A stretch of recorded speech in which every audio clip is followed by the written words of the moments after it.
Lots of animals benefit from bedding, including horses, livestock, poultry, rodents, and even reptiles. My name is Cosmos, president of Aden, Brook, and I want to discuss with you two main things today. I'm going to discuss with you the purpose of animal bedding and three of the most popular ways wood products are used as animal bedding. Main reason we use bedding is for comfort. Now, what do we mean when we talk about comfort for animals? Animals are designed for the outdoors, for fields and soft grounds. They have hooves, and hooves are meant to dig into the pliable soil. One of the main reasons for wood products is to provide softness for the ground where the animals are standing and staying. Because when there's too much pressure on the hooves, on hard soil, it puts extra stress on tendons and ligaments for the animals. But also, the soft comfort of bedding provides a buffer between cold temperatures and moisture of the ground and temperatures of the ground.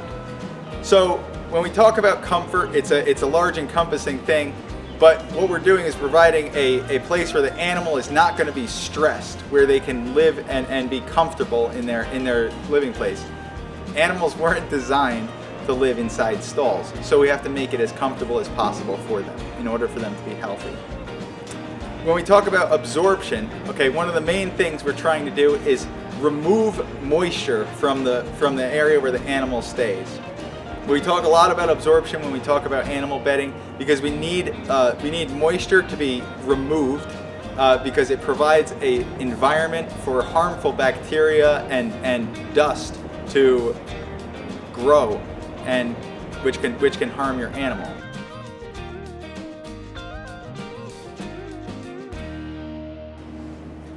Three of the most common ways wood products are used as animal bedding are in the form of sawdust, wood shavings, and wood-based pellets.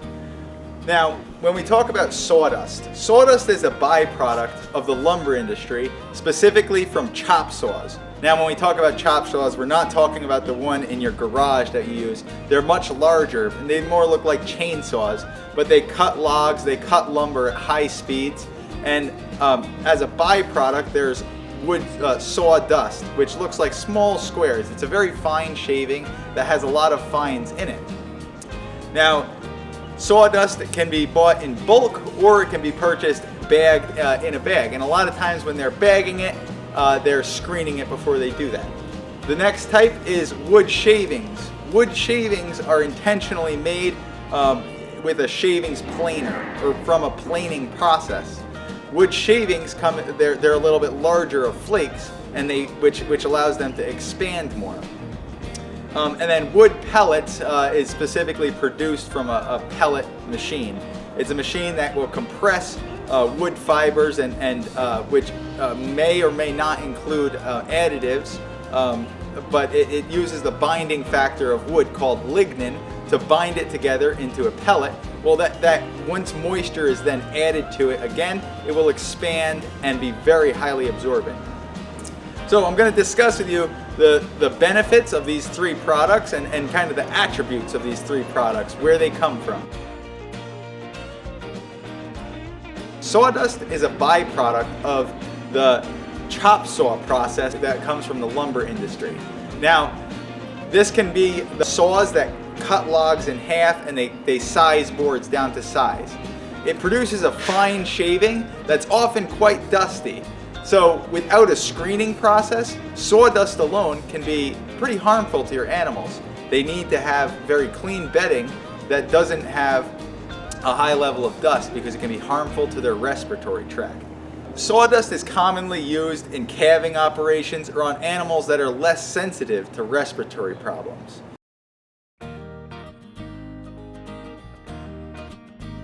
The second type of wood products is wood shavings, which is a byproduct of the planing process from the lumber industry.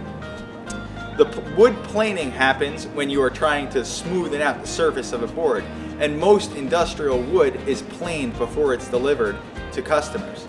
In that planing process, it produces a shaving instead of a wood chip. So a chip would be a square or a small rectangular piece of wood, whereas a shaving has more of a curve to it, which can also provide springiness or will allow for fluffing out of bedding. Wood shavings can come from several different parts of the process of milling of wood. It can come from wood that is shaved down and then it is dried. It can come from wood that is dried and then shaved down, or it can come just as the byproducts or the scraps of lumber that don't make the cut for the lumber process. They can be used, those logs can be entirely used and shaved down into shavings. The vast majority of that wood is called pulpwood. Pulpwood is lower grade wood that doesn't meet the grade for the lumber industry. So when we talk about pulpwood, the vast majority of the shavings on the market come from there. It's typically a yellow pine planted lumber.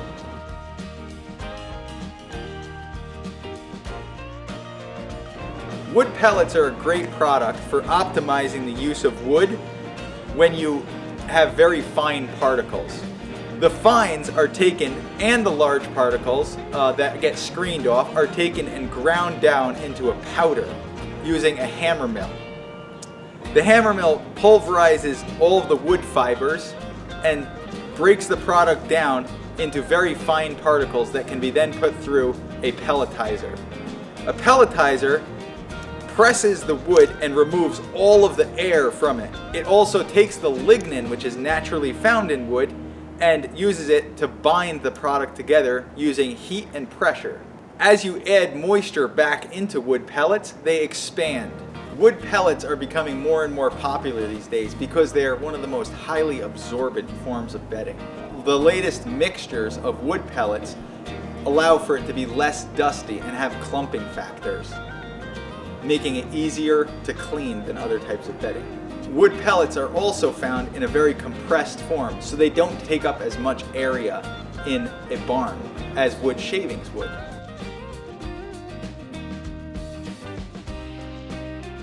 One other thing we look at when we look at the quality of animal bedding with wood products is the type of timbers that are used to make those wood products.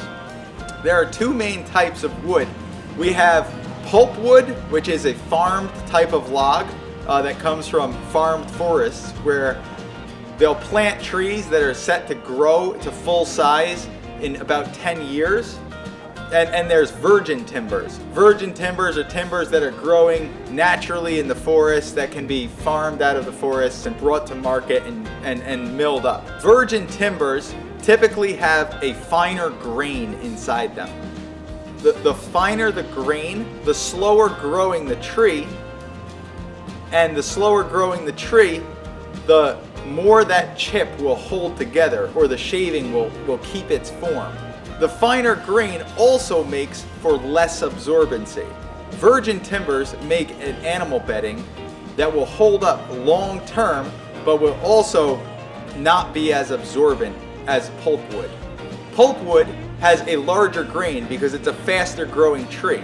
So the rings in the log, as it grows very quickly, making a porous material that can produce a high level of absorbency, but it also is a weaker material that can break down under the footsteps of a horse or a heavy animal.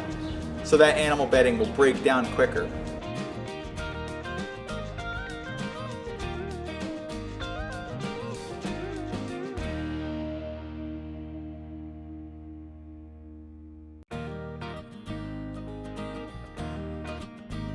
We understand the challenges of navigating the animal bedding market. Let us help you by being your guide to decide which products are going to produce the most value for you and your animals.